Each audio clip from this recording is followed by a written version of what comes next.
Welcome to This Explainer. Today, we're actually going to slow things down quite a bit. We're taking a meditative, deeply reflective journey into the heart of what it means to build a simpler, much more intentional life.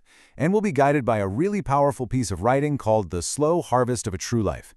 If you've ever felt the overwhelming pressure of modern society and decided to just step away from the noise to build something real, well, take a deep breath. Let's explore the profound beauty of planting the seeds of your own future. All right, jumping right into our first section, the true life, or choosing the quiet path. When you look at modern society, there's this massive contrast, right?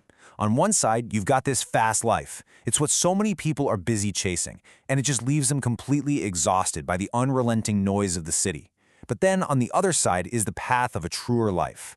If you've chosen this path, you know you aren't just running the rat race anymore. You are doing something entirely different. You're quietly building a life that is more authentic and deeply anchored in truth. You aren't chasing, you are constructing. And making that deliberate choice leads to a pretty powerful realization. You are far from the old you. Think about that for a second. Think about the massive, hard-earned distance between the person you used to be and the builder you are today. The source text emphasizes that, in the past, everything was just plans. It was all in your head. But today, you've taken real action. You have grown right alongside the life you're cultivating. It is absolutely crucial to pause and acknowledge this personal growth. You've successfully distanced yourself from the old habits and all that old noise. Moving on to Section 2, the Dream Farm, planting the seeds of reality.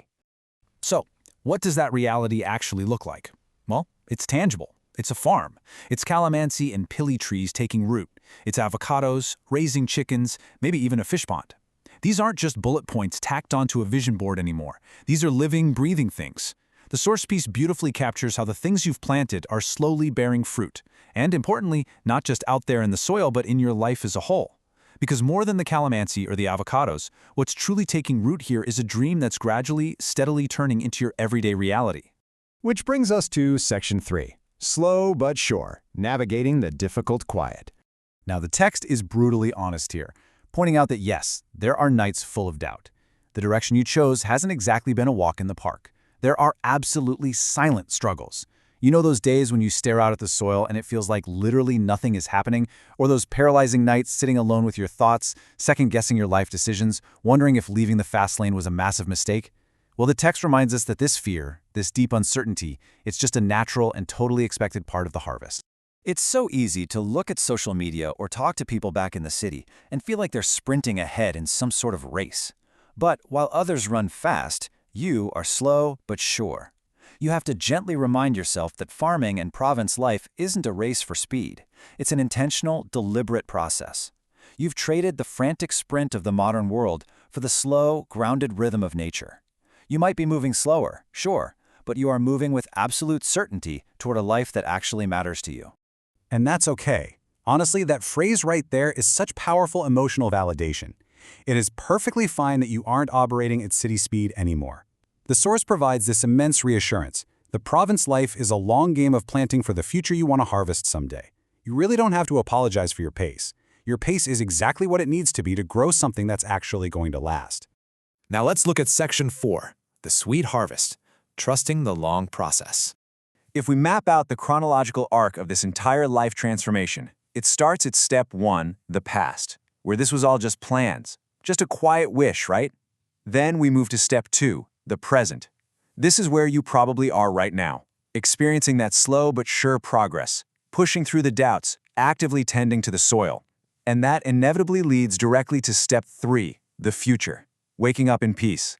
The source promises that the time will indeed come when all this hard work transitions into profound serenity. Let's actually walk through what that beautiful, quiet future looks like, straight from the text. Step 1. You wake up peacefully, completely free from the harsh, exhausting noise of the city. Step 2. You earn a living directly from your own land.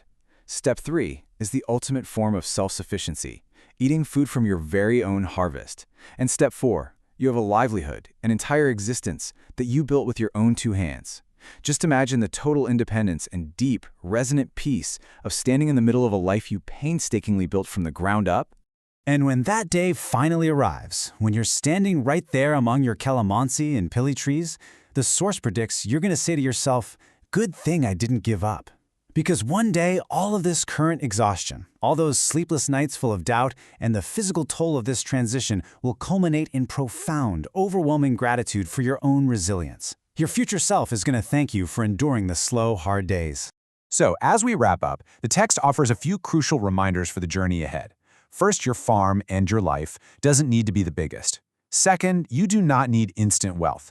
The source material actively strips away that modern pressure to be grand or instantly rich. So what is the only real requirement? It's simple. Just keep planting and trust the process. That's the whole shebang.